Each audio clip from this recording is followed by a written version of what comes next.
And welcome to another episode of the Productivity Show. Hey, Brooks, how's it going? I'm excellent. How are you? You ready to get controversial? I know we're going to be talking about controversial opinions today about productivity and how to be more efficient and how to get stuff done. But before we do, I just want to make sure everybody knows who I am and who you are. So my name is Tan. I'm the founder and CEO of Asian Efficiency, where we help people become more productive at work and in life. And I'm Brooks, the operations director of Asian Efficiency. And we are, like Tan said, the co hosts of the Productivity Show. So one of the things we always like to do every time we start a episode is to share some of our favorite resources. So I have three here today. The first one is Grailed. It's an online consignment shop for designer apparel.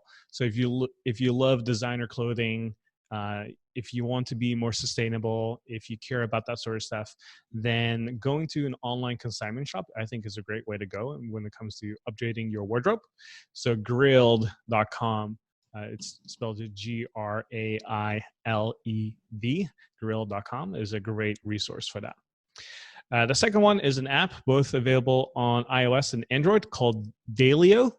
So this is an app I started using very recently, and it's all about how you can track your mood every single day on an app and get a visual representation of what your mood is like on a weekly and daily basis.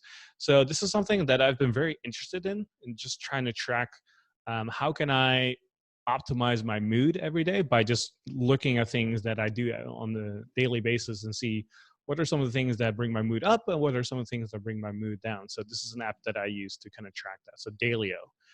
And then the third one is an app for editing your photos, both available on iOS and Android as well, called Snapseed. So if you love editing photos, or if you want to get better at just editing photos in general, I think this is the gold standard when it comes to editing photos on your mobile phone. So go check out Snapseed. Highly recommend it. So those are our three resources for today. And again, if you missed anything, you can find links to all of that in the show notes as well. Just go to theproductivityshow.com/292. You'll find links to everything there. If you're listening to us right now on a podcast app, then just go to your podcast app and you'll see the notes and links in there as well. So, Brooks, you and I are going to be talking about controversial opinions on productivity. Would you mind sharing with everybody how we came up with this topic?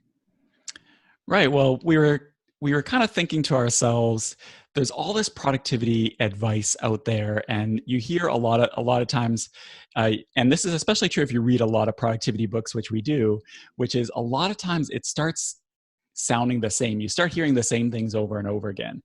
But we got to thinking, just because you read something in a book, does that actually make it true?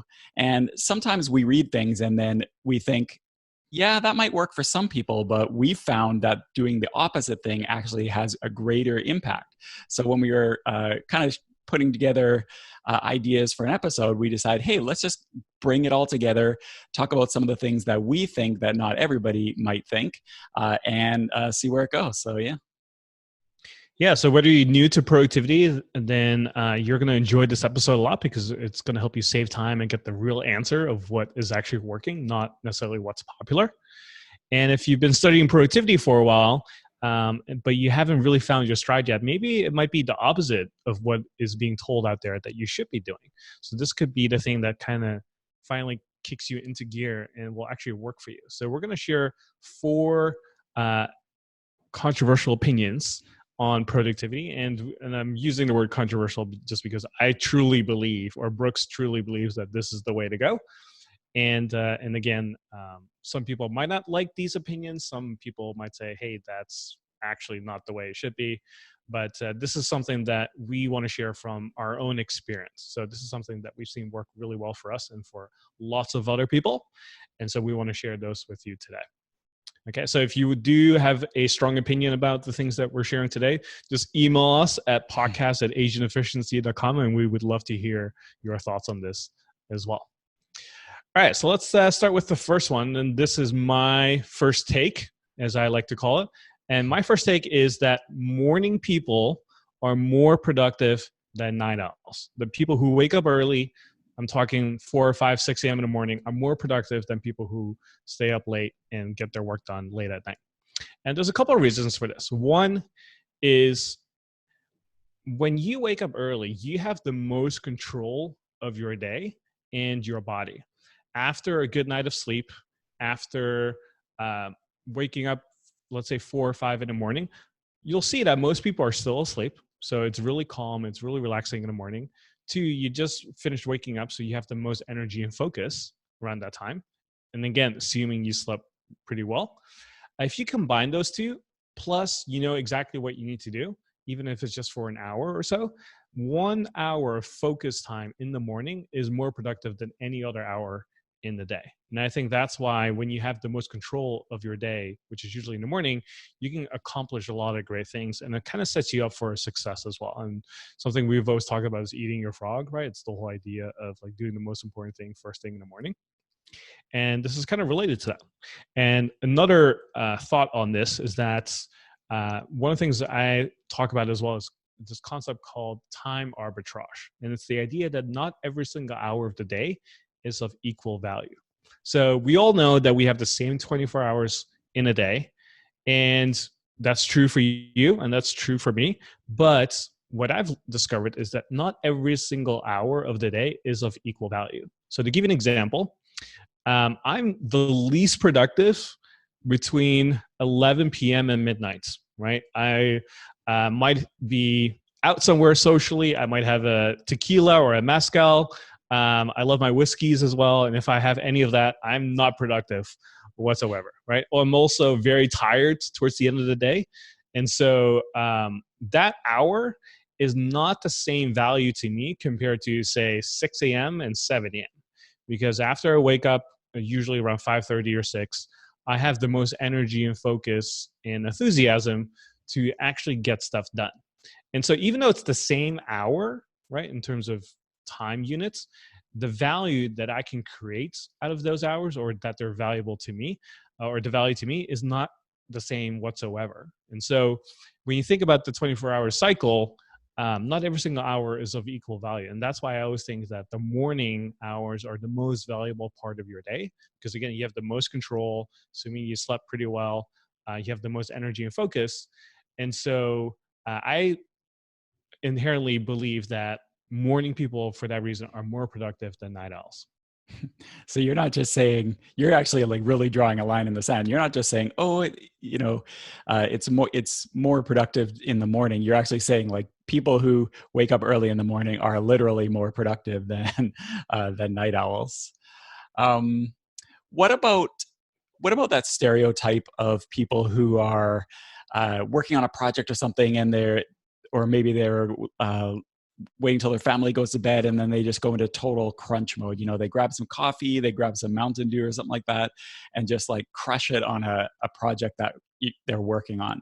You don't think that is kind of as productive as structuring it to do it in the morning if possible? Now, there's this thing and concept called chronotype that I do believe in. And a chronotype is basically the idea that everybody falls into like one of three buckets. Like you're either a morning person, you're either a night owl, you're like somewhere in between. And most people are in between, right? And so there's this inherent idea that some bodies are programmed to be more energized, productive late at night. But it's also a very small group of people. And same way that most people fall in the middle buckets, right? And there's only a small group of people that are truly morning people, right? And so if you think about the majority group of people, the morning people and the people in the middle of the bucket, if you take that into account, then I would say that for most people, being a morning person or becoming a morning person is the way to go for that reason. Because again, you have the most control.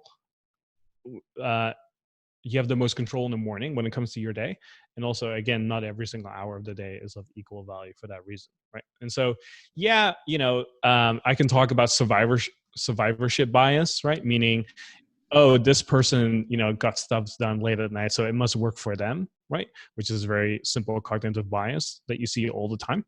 But if we just look at the science and the data that, most people fall in the middle or somewhere in the morning. And if you combine that, that's the majority of people. So I think for most people that are listening, they really should be trying to focus their time and energy on getting a good night of sleep And for that reason, waking up early so that they can get stuff done.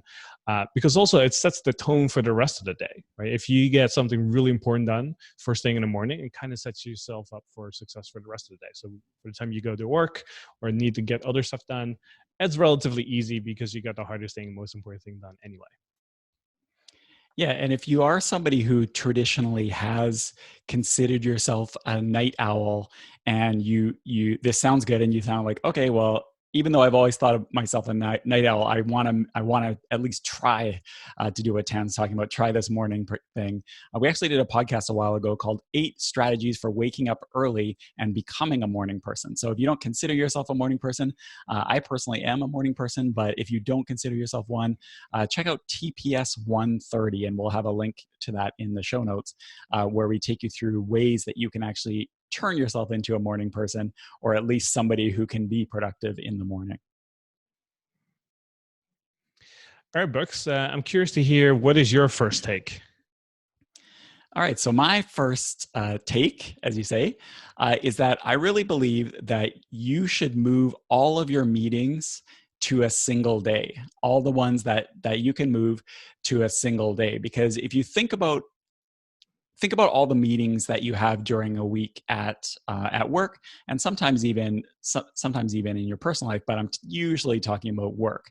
If you think about all the meetings that you have in the week, and now think about all the disruptions that all those meetings cause. So you've got, sure, the time of the meeting, maybe you've got a 1 p.m. to 3 p.m. meeting or something like that. So you've got that, or 1 p.m. to 2 p.m. You've got that 1 hour of the meeting time, but the disruption is not just that. It's also the meeting prep, but it's also that chit chat before and after. You're walking to the meeting room and you bump into people, you sit down in the meeting room, you're catching up on things. Maybe you're talking about things after the meeting. So that adds on.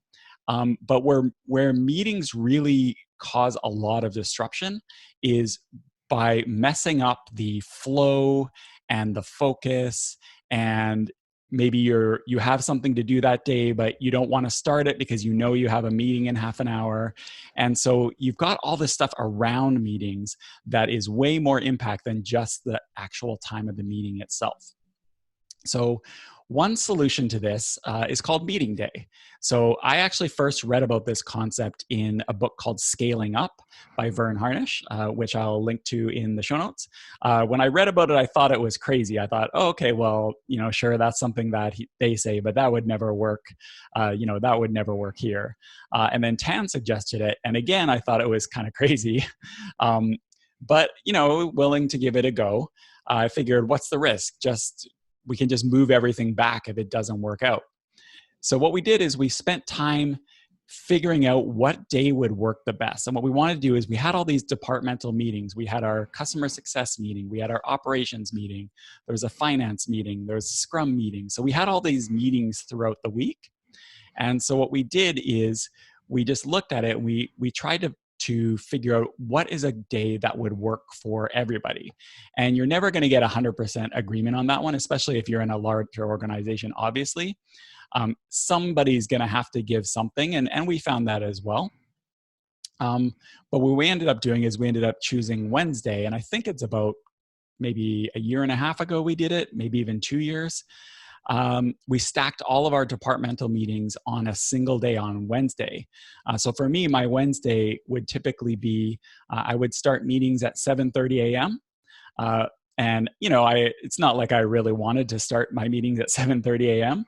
However, what I found is that by starting my meetings at 7:30, and obviously it's different for whatever time zone everyone's in, I go till about 11 for my meetings, sometimes longer, but usually 11 o'clock is the cap.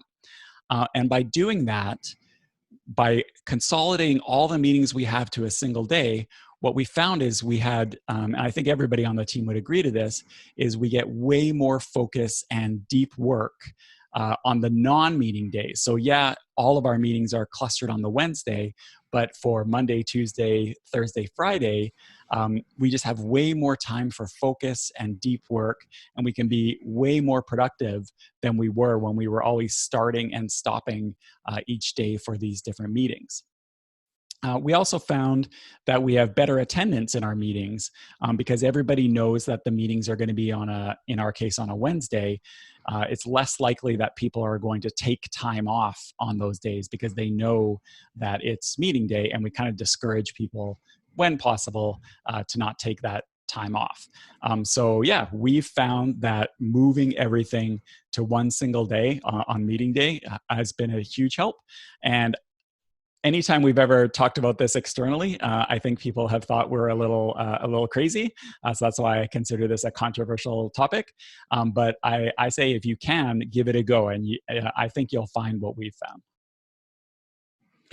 So have you found any downsides or negatives when it comes to everything to meeting day? Because I can see how, like if you move everything to one day, that means like you're literally in a meeting all day from like 7, in your case, till like noon.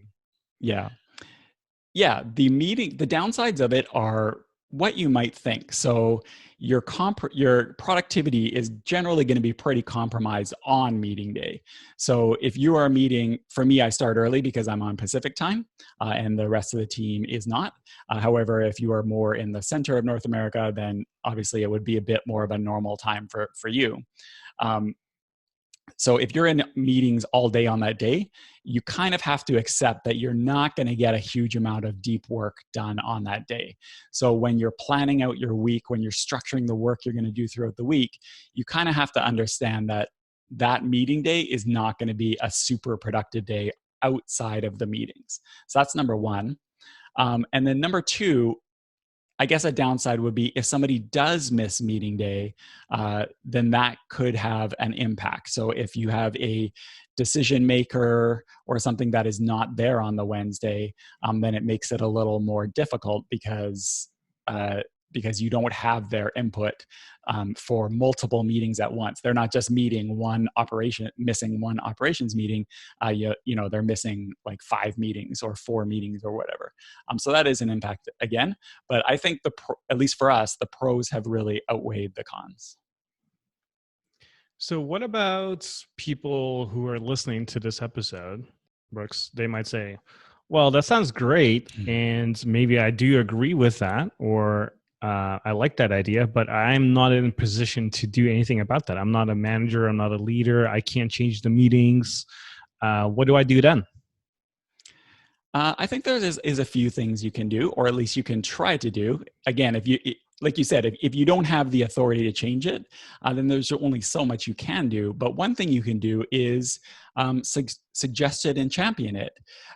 Pretty safe bet that the higher ups in your organization have never even considered this. And if you go to them with a plan, not just say, "Hey, we should have meeting day," but say something like, "Hey, I heard of this great concept called meeting day. Here is some of the research I found.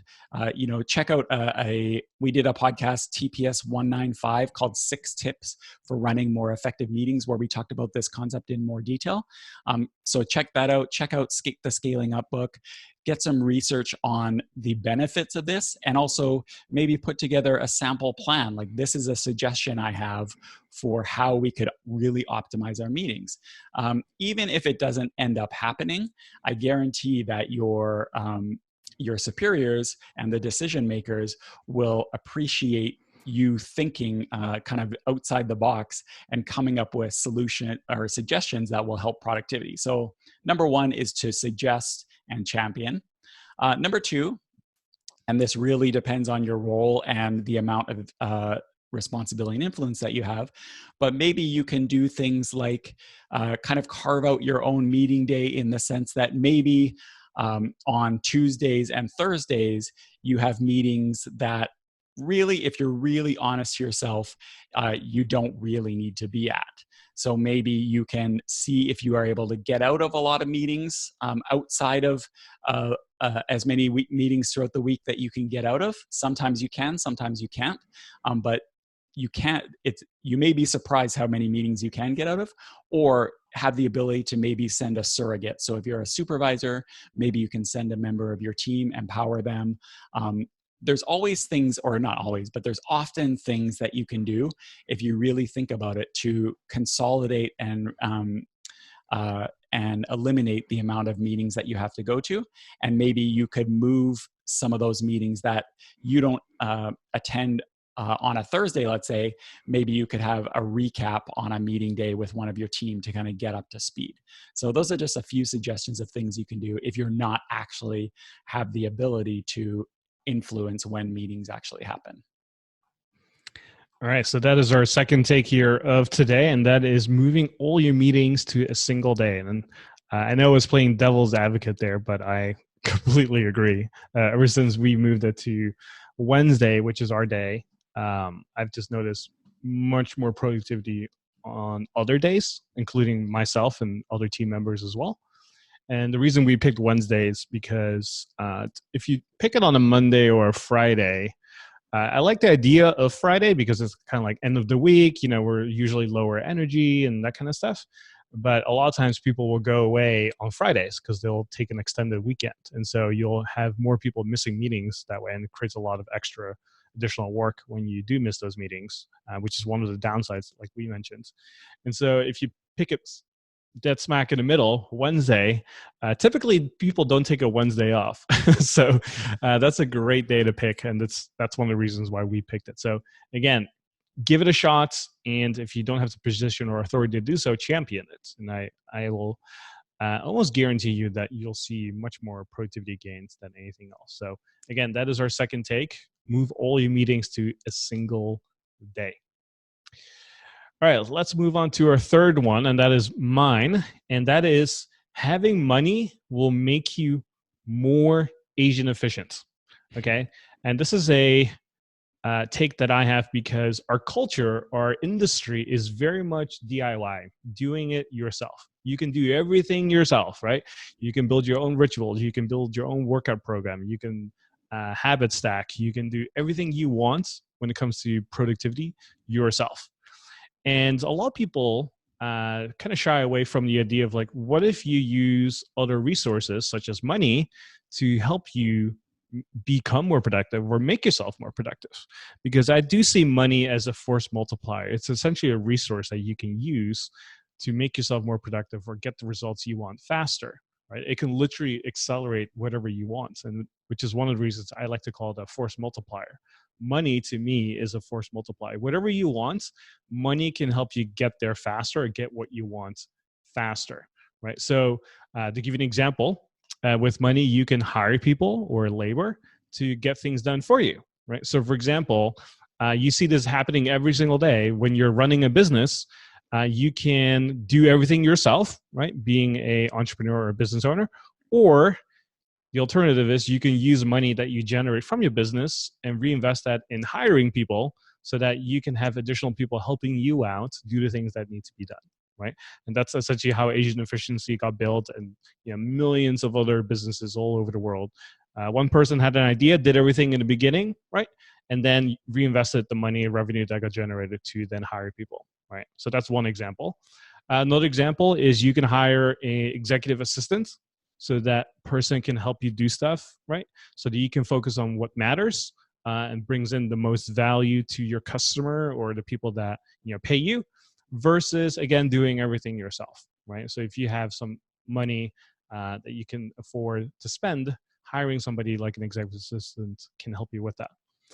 But also, if you don't run a business, this still applies to you as well. For example, you can hire people on TaskRabbit, which is one of our favorite websites that we always recommend, where you can hire people by the hour, right, to do stuff for you, especially stuff that you dislike, right, versus you procrastinating, trying to do it yourself because you don't like doing it, so you're going to end up procrastinating doing stuff, right? So to give you an example, I spend every single month about $50 to $80 on TaskRabbit by just hiring a handyman.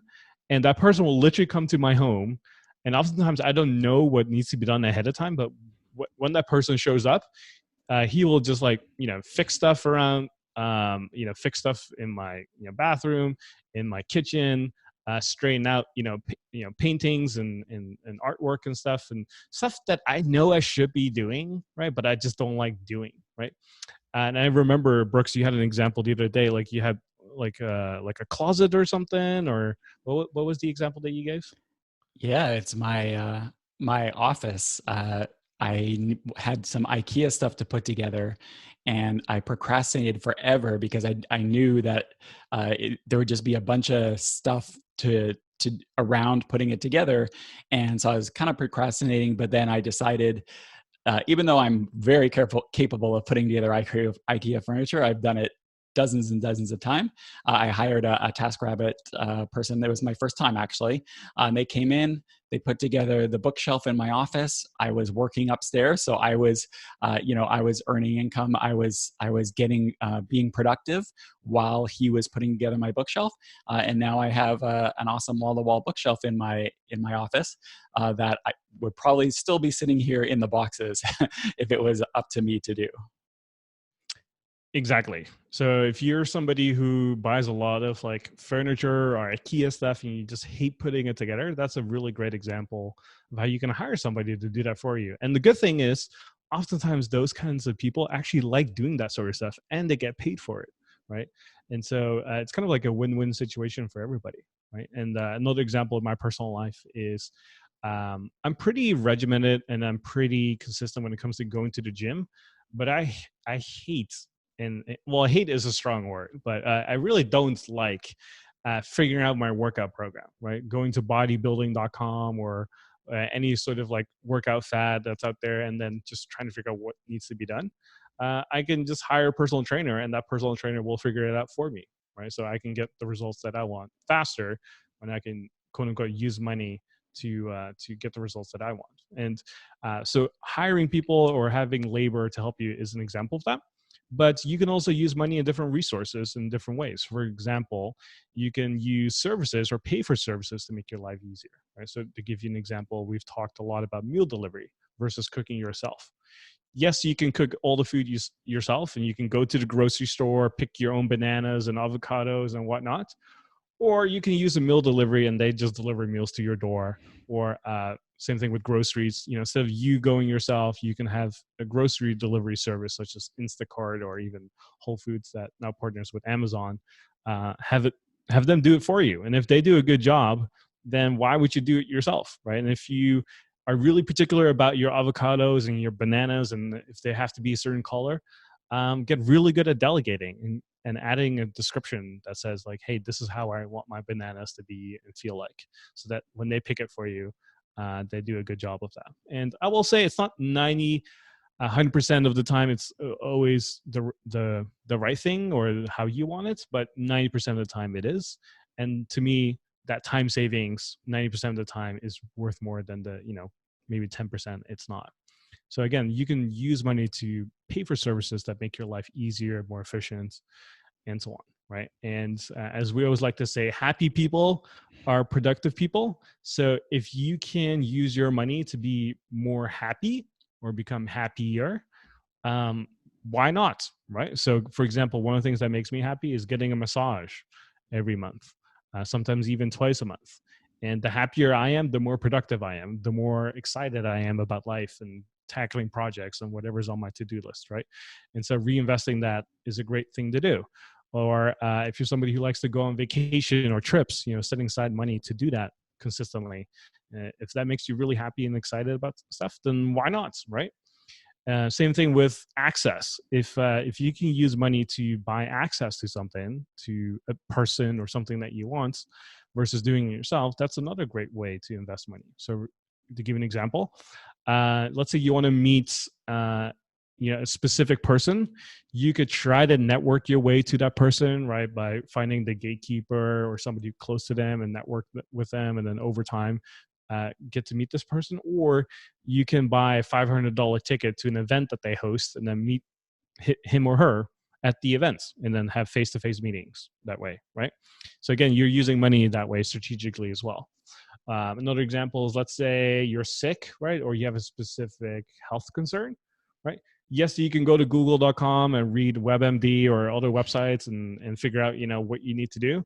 Or you can spend $1,000 and work with a specialist or get a consultation with somebody who really knows their stuff and has their cure figured out for you within one session, versus you trying to figure it out yourself, testing it, trying to see if it works, again, DIY, right, doing it yourself, versus going to somebody who already has that figured out. So buying access that way. So again, money will make you way more efficient if you use it. And in our culture and industry, nobody really talks about that. So I really want to encourage you to use your money if you have it that you can use to, make your life easier. Definitely use it to your advantage. Yeah, there's a there's a lot to unpack here, and actually, you wrote I thought an interesting article. It really was thought provoking for me. You wrote an article a while ago called "How I Spend $5,000 a Month to Win Back Time and Make Me Happier," and it talks about some of the things which you've touched on here as well. Some of the things you do to use money to be a force multiplier, and I definitely agree that money can be a force multiplier and can definitely make you more productive. I think you gave a great example of the trend towards DIY, and sometimes that's not necessarily the best thing. You see this a lot with people building their business, starting out with their business. You'll see them spending like a ton of time trying to get their online shopping cart work with their online membership system or their website to hook in with their CRM. Like they spend a ton of time trying to do all this stuff themselves, or they'll spend a lot of time designing a logo or trying to figure out their branding and stuff like that, which they would be much, much better served. And it would actually help their business if they just invested a bit to have experts do that for them so they can actually focus on their business. I guess the question that I have though is, if we agree that money makes you more productive and is a force multiplier, what do you do if you don't have it? So maybe you're starting out in your career, maybe you've got some family situations, whatever it is. If you don't have all this money to invest in your in all the different productivity enhancing aspects of your life, what do you do? Are you screwed? Like, should you just unsubscribe now that this is productivity is only for people who have money, or like what do you think people should do if they, like, at this exact moment don't have all this money to invest in their productivity? Yeah, that's a great concern and very fair as well, because when I first started off learning about productivity, I was a college student back in the day, and I didn't have a lot of money back then, and I had to, do with whatever resources I had in front of me. And so what I did have was actually a lot of energy at that time, and I had a lot of focus. I didn't have a lot of time, but I did have energy and focus to do what needed to be done. And so that's what I use to my advantage, right? And when we talk about the T framework at Asian Efficiency, we always talk about time, energy, and intention. And those three currencies are the most important when it comes to your productivity. And I didn't have a lot of time, but I did have a lot of energy and attention. So I needed to do the things that needed to be done myself, right? And so if you're somebody who doesn't have the position to spend money or have income that they can use to reinvest in hiring people or buying access or paying for services and stuff, then still do it yourself, right? And that's very much the culture we're in, which is what we describe. But we've also seen at Asian Efficiency, there are a lot of people who are a little bit beyond that, where they do have disposable income, but they're not using it. They're not spending the money to get the result that they want, even though they have the resources to do so. And I think that's a shame, because our culture is very much, hey, you can do everything yourself, you should do it. But no, that doesn't apply to everybody. There's certain groups of people, again, that don't have the income, right? And if that's you, then you have to do it yourself, right? But there's also a big group of people who do have the income, disposable income to spend. And I would say, hey, use that money to make yourself happier, buy access to stuff or use services or hire people to make your life easier. And so I think everybody starts off from the bottom, right? If you don't have the resources to spend money, then do it yourself. But as you graduate and go up in life and you do have the income, then reinvest that as much as you can, because it will just, again, it's a force multiplier. You'll get the results faster that way. Also, another thing that just popped in my mind is if you work in an organization, investing money in your productivity is a force multiplier, just as if you owned a business, but it doesn't necessarily have to be your money. There can be sometimes cases where you can, and it kind of is similar to the meeting day thing.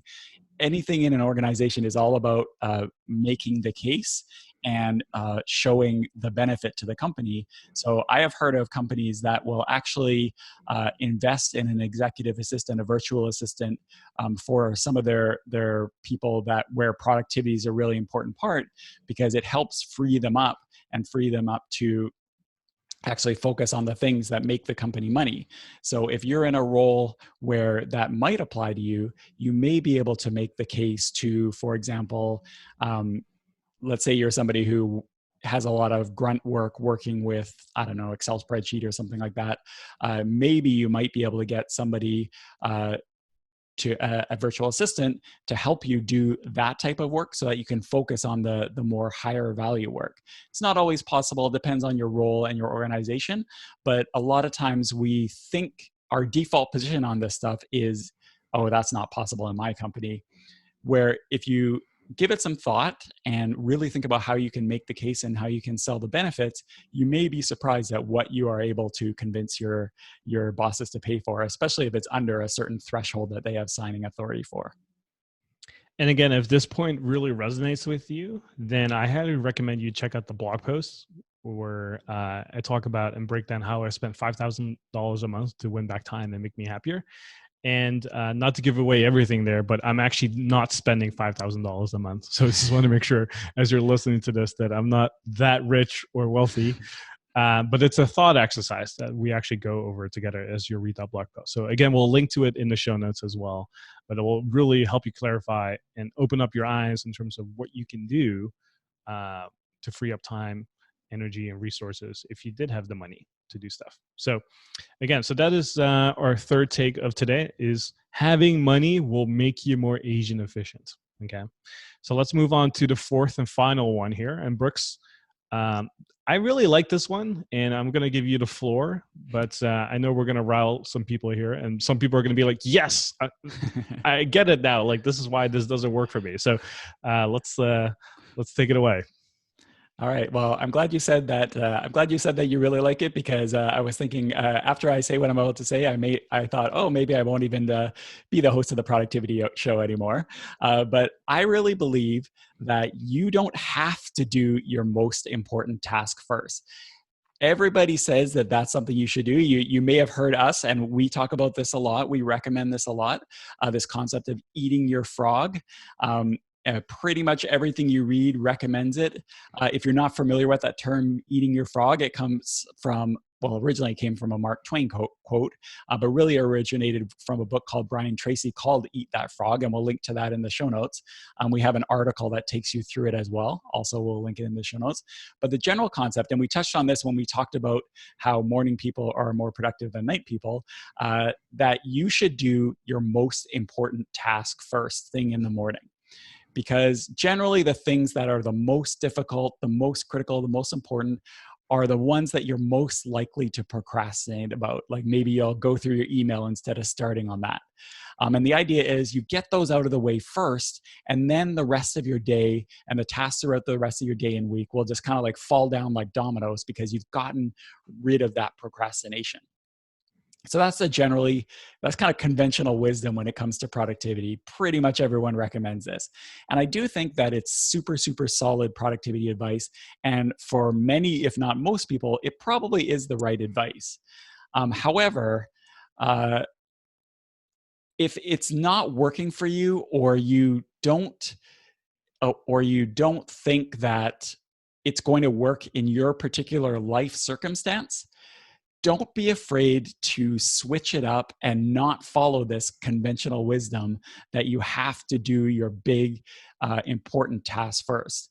Don't stick with, this is my personal opinion, because we're talking about opinion here.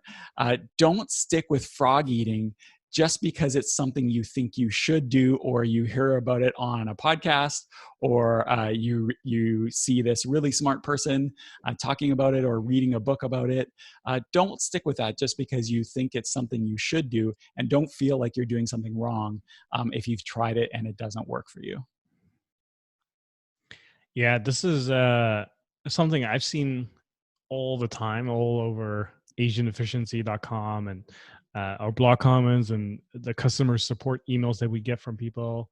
And even someone on the team, Marie, can't eat that frog. She always likes to start with something really small and kind of build momentum and work her way up to the bigger task, right?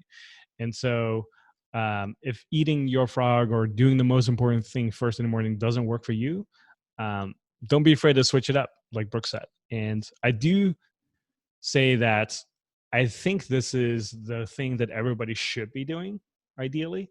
And if you've never tried it, try it first. Give it a fair shake first before you jump off the cliff here. But I do think this is the most effective way to do something, because I've seen just so many people procrastinate in the morning because they're waiting for the right moment before they tackle the big thing, right? And the idea why this is so effective for a lot of people is that if you get a first thing done, then you can go on with the rest of the day knowing that that was probably the worst thing that happened, right? Which is the whole Mark Twain quote. And so we even had somebody on a podcast, Aaron Chase from $5 Dinners, talk about, what, Brooks, I love your podcast. Love Asian efficiency, but the one thing that just does not work for me is eating that frog. Do you remember that episode? Yeah, exactly. So exactly right. So we had Aaron Chase on TPS226. So we'll link to that in the show notes. And she said exactly that. She said, and she wasn't apologetic. She's very successful in her business, and it was more declarative. Like, this is what works for me. She says, you guys always talk about the eating your frog, and that's what I always read.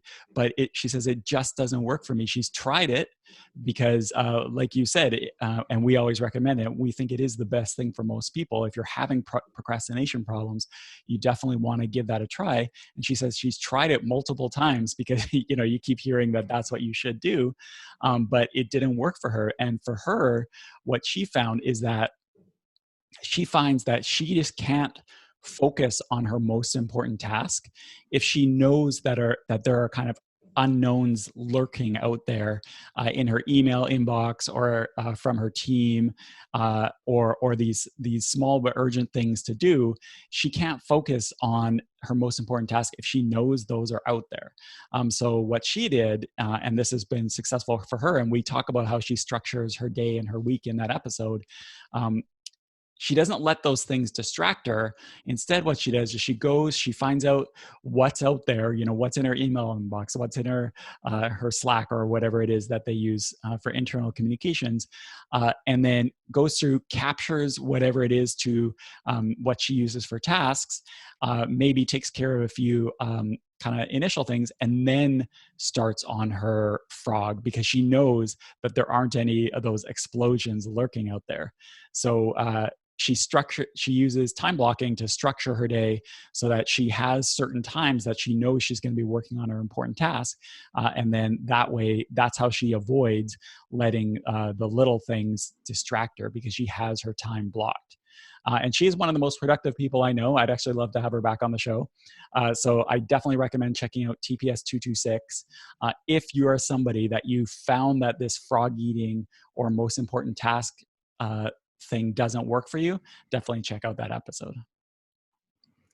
So that is our fourth take of today. You don't have to do your most important task first. Okay. I'm still going to say you should do it, but Brooke says no. So we're going to agree and disagree there. But that is our fourth take of today. So if you've been listening to today's episode and you think, wow, this is really interesting and I really learned a lot, what do I do next? One of the things we always like to do at Asian Efficiency and also on the Productivity Show, our podcast here, is to make sure that everything that we share with you is simple and actionable, right? So the first thing that we recommend you do is just to pay attention to the way you work currently. Is there anything you are doing right now that you're just doing because you've always done it that way, or because someone said to you that you should do it? Maybe it's a methodology, maybe it's an app, maybe it's a tool, maybe it's something you just do routinely on a regular basis. But challenge yourself there and say, well, if I were to start all over again from scratch, would I do those things the same way? And if not, maybe there's an opportunity for change there, right? So when it comes to this episode, really think about how you can challenge yourself to say, okay, I've done something a particular way, didn't work for me whatsoever. Maybe there's an opportunity there for me to change something so that it can work for me. So we shared 4 popular takes here today that we think are a little bit more controversial. And just think about those 4 and see how you can implement it in your life.